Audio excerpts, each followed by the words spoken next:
Si votre nom de famille est Chevalier, Chevalier, Le Cavalier, Escuyer, Maréchal, Sénéchal, Connétable, Destrier, Templier, Vaillant, Preux, Gontier, Boussicot, Duguesclin, Baudouin, Hérault, Dauphin, Lancelot ou Gauvin, alors peut-être que votre famille traverse les siècles, en portant en elle le souvenir d'une époque où des hommes vivaient et mouraient pour un idéal gravé dans le fer de leur épée. Mais voici ce que personne ne vous dit jamais. Avoir un de ces noms ne signifie pas nécessairement que votre ancêtre était réellement un chevalier. Et avoir un nom parfaitement banal, sans aucune résonance guerrière, ne signifie pas non plus qu'il ne l'était pas. La vérité sur les noms de famille et la chevalerie est bien plus complexe, bien plus surprenante et parfois bien plus troublante que tout ce que vous imaginez. Aujourd'hui, vous allez découvrir comment des patronymes apparemment ordinaires cachent des histoires extraordinaires de batailles, d'ordres militaires, de cérémonies oubliées et de villages entiers qui ont survécu uniquement parce qu'un chevalier décida un jour de s'y arrêter. Si vous regardez cette vidéo depuis votre télévision, sachez que la grande majorité de notre audience nous suit exactement comme vous, depuis le salon. Si cette enquête vous plaît, le simple geste de vous abonner depuis votre téléphone ou votre ordinateur, ou mieux encore de partager cette vidéo avec quelqu'un qui s'intéresse à ses racines, représente pour nous une aide considérable. C'est ce qui nous permet de continuer à produire ces enquêtes chaque semaine. Merci sincèrement. Avant d'aller plus loin, voici les noms qui vont apparaître dans cette enquête. Chevalier, Chevalier, Le Cavalier, Maréchal, Escuyer, Sénéchal, Connétable, Destrier, Templier, Vaillant, Gontier, Boussicot, Baudouin, Duguesclin, Preux, Hérault, Dauphin, Lancelot, Gauvin, Richer. Si l'un de ces noms vous appartient, ou s'il appartient à quelqu'un que vous connaissez, restez attentifs. Ce que vous allez entendre va peut-être changer la façon dont vous comprenez votre propre histoire. Commençons par une question qui n'a l'air de rien, mais dont la réponse va tout bouleverser. Qu'est-ce que c'est exactement qu'un chevalier? Aujourd'hui, ce mot évoque des armures étincelantes, des destriers caparaçonnés d'or, un idéal de courtoisie hérité des romans de la table ronde. Ces images sont puissantes, mais elles sont presque entièrement construites par des siècles de littérature. La réalité historique du chevalier médiéval est bien différente et bien plus fascinante. Au départ, un chevalier n'était pas un noble. Ce n'était même pas forcément quelqu'un de riche ou de bien né. C'était simplement un homme qui possédait un cheval de guerre, une armure et la capacité de combattre monté. Le mot lui-même vient du latin médiéval cavallarius, qui désigne le cavalier, celui qui monte à cheval. Et ce mot a donné naissance, au fil des siècles, à une forêt entière de noms de famille que des millions de Français portent encore aujourd'hui sans le savoir. La transformation fut pourtant extraordinaire. Entre le Xe et le XIIe siècle, ces cavaliers mercenaires, ces guerriers à cheval que les seigneurs embauchaient pour défendre leurs donjons, furent progressivement absorbés par une idéologie nouvelle, portée par l'Église catholique, qui allait transformer ce métier brutal en un ordre moral presque sacré, avec ses propres rituels, ses propres codes et ses propres noms. Et ces noms sont entrés dans les familles françaises d'une façon que personne n'aurait pu prévoir. Imaginez une famille vivant au XIIe siècle, quelque part en Champagne. L'aîné de la famille a été formé aux armes depuis l'adolescence. Il a passé des années comme écuyer, portant les armes de son maître, le suivant à la guerre. Et un matin, lors d'une cérémonie qui peut durer plusieurs jours, il reçoit l'adoubement. La veille, il a passé la nuit en prière dans une chapelle, à genoux devant l'autel sur lequel reposait son épée. Le matin, il s'est baigné, a revêtu une tunique blanche, puis une cotte de maille. Et au moment solennel, un chevalier plus âgé lui a donné la collée, ce coup à la base du cou qui lui rappelait que c'était le dernier affront qu'il recevrait sans répondre. Puis, on lui a ceint l'épée, chaussé les éperons d'or. Il était chevalier. Et dorénavant, quand les villageois des environs parlaient de cette famille, ils disaient simplement La famille du chevalier, ce qui en français médiéval donnait très naturellement le chevalier, puis chevalier, puis chevalier. Aujourd'hui, ce patronyme est l'un des plus répandus de France. Mais voici ce que personne ne vous dit jamais. Il ne prouve absolument rien sur la noblesse réelle de la famille. Les historiens l'ont bien documenté. À la fin du Moyen Âge, la frontière entre le chevalier et l'écuyer, entre le noble et le riche bourgeois aspirant à la noblesse, était devenue extraordinairement floue. Des marchands enrichis achetaient le titre.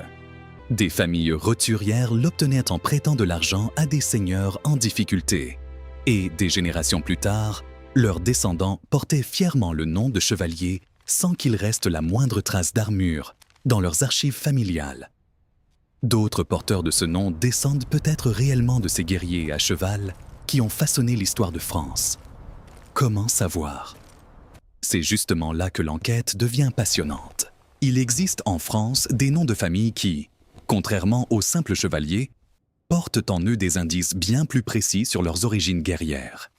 Des noms qui révèlent non pas seulement le statut, mais la fonction exacte que votre ancêtre occupait dans la hiérarchie militaire médiévale. Prenez le nom maréchal. L'étymologie de ce mot est peut-être la plus surprenante de toute cette enquête. Aujourd'hui, ce titre évoque le plus haut grade de l'armée française, mais l'origine de ce mot est bien plus humble. Le maréchal médiéval était avant tout un maréchal ferrant, celui qui ferrait les chevaux de guerre. Le mot vient du vieux francique marascalque, qui signifie littéralement le serviteur du cheval. Et dans une époque où le destin d'une bataille dépendait entièrement de la qualité des montures, le maréchal qui veillait sur les sabots des destriers royaux occupait une position stratégique considérable. Sa proximité avec les seigneurs lui permettait souvent de gravir les échelons de la hiérarchie militaire, jusqu'à des postes de commandement. Un nom qui commence dans les forges et les écuries, finit par désigner les plus hauts gradés de France. Et il y a un autre nom encore plus révélateur, sénéchal. Si votre famille porte ce patronyme, votre ancêtre occupait l'une des fonctions les plus puissantes de la société féodale. Le sénéchal gérait l'ensemble du domaine d'un seigneur. Il supervisait les finances, rendait la justice, organisait les approvisionnements militaires et, en temps de guerre, commandait les armées en l'absence du seigneur. C'était le directeur général, le juge et le général en second réunis en une seule personne. Et quand sa famille prit un nom héréditaire, ce fut naturellement celui de cette fonction. Mais voici où l'histoire devient encore plus surprenante. Parce que tous ces noms, chevalier, maréchal, sénéchal, connétable, escuyer, ne sont que la surface visible d'un phénomène bien plus profond. Il existe en France des familles dont le patronyme ne ressemble en rien à un titre militaire. Et pourtant, il porte en lui la trace invisible d'une histoire chevaleresque extraordinaire. Pour comprendre cela, il faut descendre vers une vallée provençale où, au XIIe siècle, quelque chose d'unique s'est produit.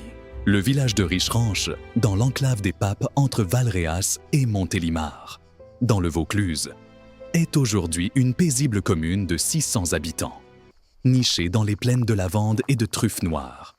Mais en 1136, ce lieu était encore peu de choses.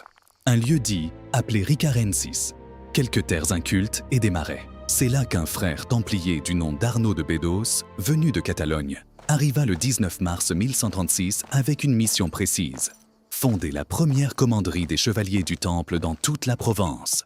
Les Templiers. Voilà un ordre dont le nom seul fait surgir des images de mystère et de puissance. Fondé vers 1119 à Jérusalem par un chevalier champenois, Hugues de Pin, originaire du village de Payns à une dizaine de kilomètres de Troyes en Champagne, l'ordre du Temple était à la fois une institution religieuse, militaire et financière sans équivalent dans l'histoire médiévale.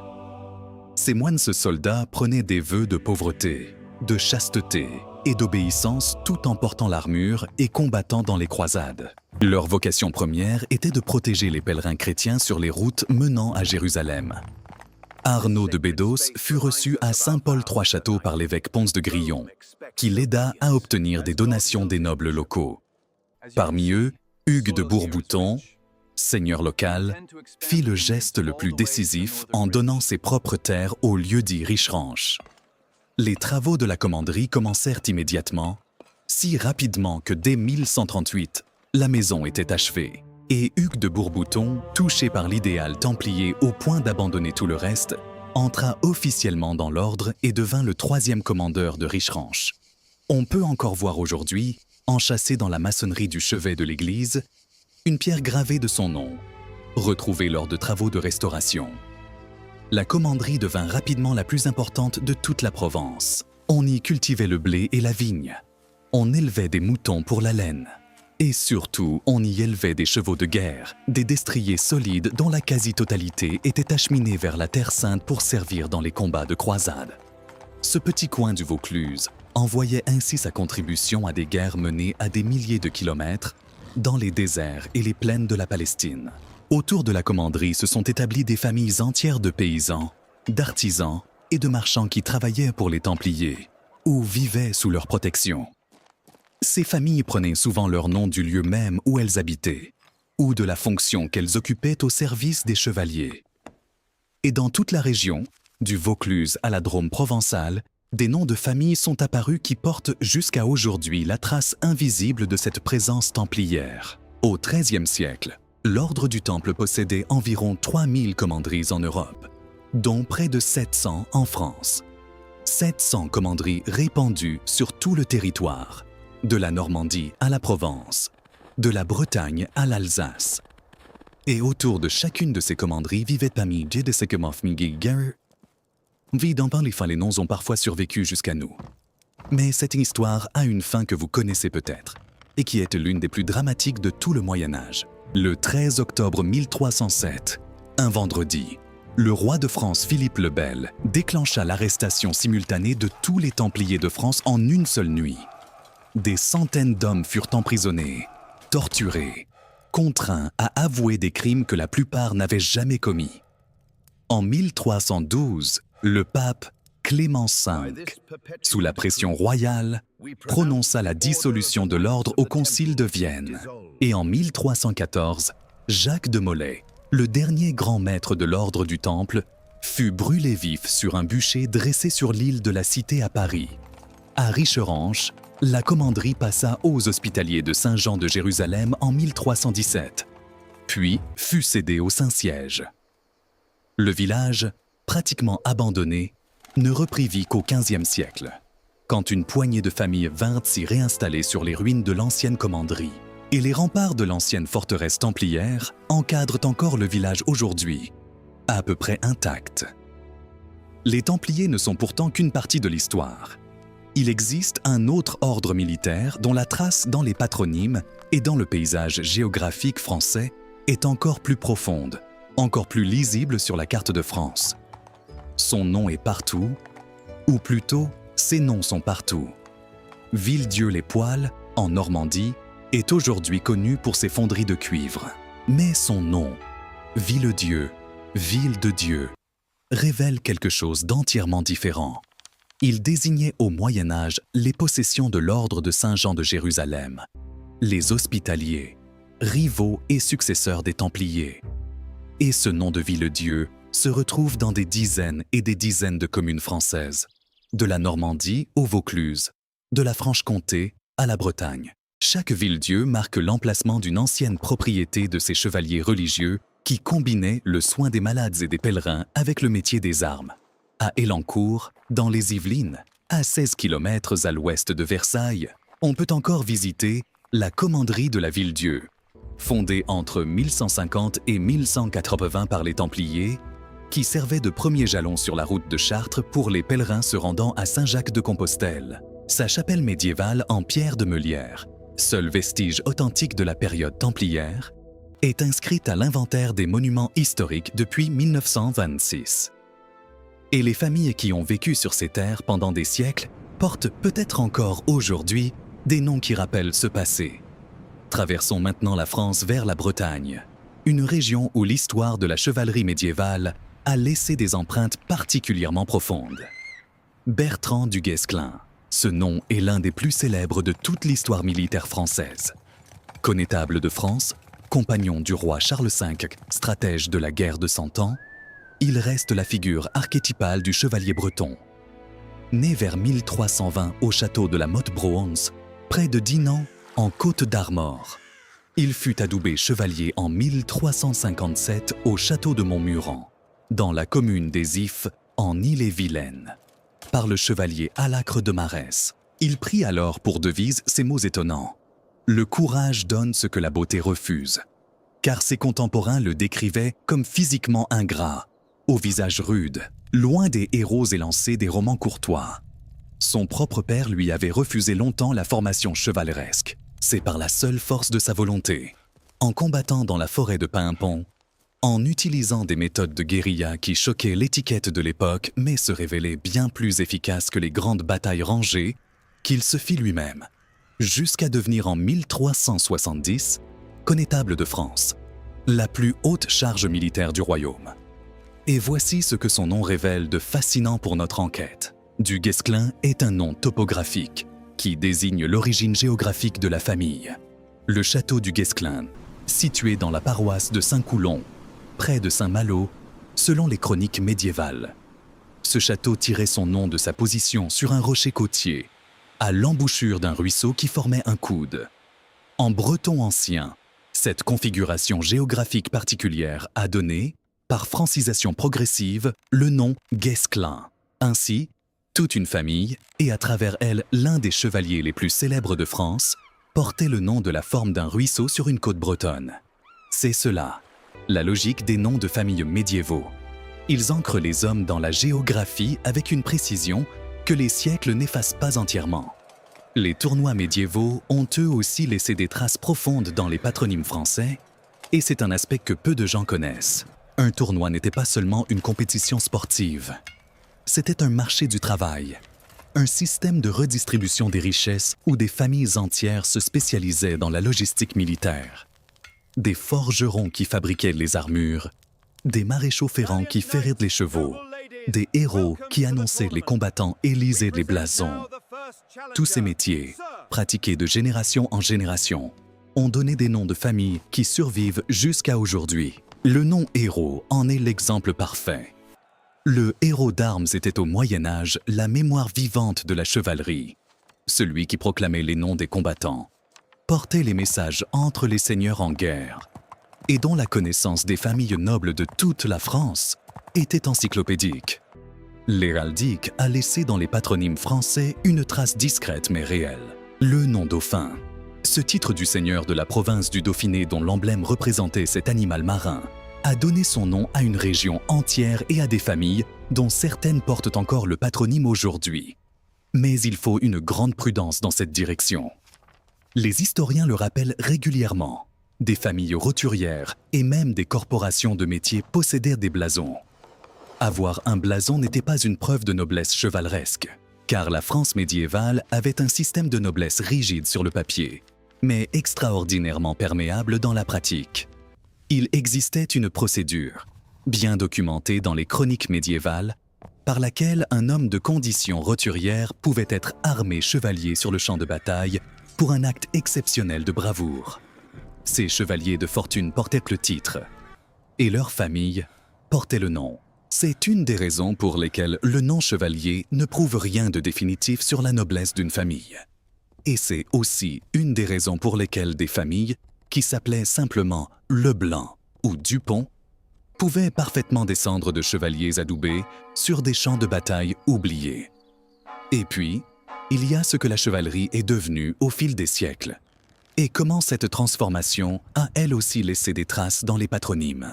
Au XVe siècle, à mesure que les armes à feu transformèrent la guerre et que les États monarchiques centralisés éclipsèrent les seigneuries locales, la chevalerie cessa progressivement d'être une réalité militaire pour devenir essentiellement une institution honorifique. L'ordre de Saint-Michel, fondé par Louis XI en 1469, et l'ordre du Saint-Esprit, créé par Henri III en 1578, devinrent des distinctions accordées aux fidèles serviteurs de la couronne plutôt qu'à des guerriers en armure. La rupture finale arrive avec la Révolution française. En 1789, l'Assemblée nationale abolit les privilèges de la noblesse et supprime les ordres de chevalerie. Ces noms qui portèrent la mémoire de batailles médiévales devinrent du jour au lendemain de simples ornements sans valeur légale. Et pourtant, les familles ont continué à porter leur patronyme. Le nom chevalier n'a pas changé. Le nom maréchal n'a pas changé. Ces mots ont traversé la Révolution comme ils avaient traversé les guerres de religion, portés par des familles qui ne savaient plus nécessairement ce qu'ils signifiaient, mais qui les transmettaient de génération en génération avec la rigueur des choses précieuses. Et c'est peut-être cela, la leçon la plus profonde que les noms de famille liés à la chevalerie nous enseignent. Pas que vos ancêtres étaient forcément des guerriers nobles montés sur des destriers caparaçonnés. Pas que votre sang est bleu ou que vos arrière-arrière-grands-parents ont combattu en Terre Sainte. Mais quelque chose de bien plus universel, que les mots résistent, que les noms survivent, que dans chaque patronyme, même le plus banal en apparence, il y a une couche de signification que les siècles n'ont pas entièrement effacée. Dans toute la France, dans des mairies et des archives départementales, sommeillent des milliers de registres paroissiaux des 16e, 17e et 18e siècles qui n'ont jamais été complètement dépouillés. Une famille qui se croyait depuis toujours d'origine modeste découvre qu'un ancêtre mentionné en 1652 dans un registre bourguignon était qualifié d'écuyer. Une autre famille, portant un nom apparemment paysan, trouve dans des archives normandes une mention de 1543 indiquant que son fondateur était sergent d'armes dans la maison d'un seigneur local. Ces découvertes ne font pas de vous un noble. Elles ne vous donnent pas droit à un blason ou à un titre, mais elles vous donnent quelque chose de peut-être plus précieux, une histoire, un ancêtre qui avait un visage, un métier, une place dans la société de son temps. La prochaine fois que vous entendrez prononcer votre nom de famille, peut-être penserez-vous à cette longue chaîne invisible qui relie votre quotidien à un château médiéval, à une commanderie templière sur un plateau provençal du Vaucluse, à un tournoi champenois sous un ciel d'octobre, à une cérémonie d'adoubement dans une chapelle où brûlaient des cierges et où un homme recevait une épée avec laquelle il allait écrire sa propre histoire dans le grand livre de France. Peut-être votre nom en fait-il partie, peut-être pas. Mais maintenant, vous savez comment poser la question. Et c'est cette question que je veux vous poser directement. Quel est votre nom de famille?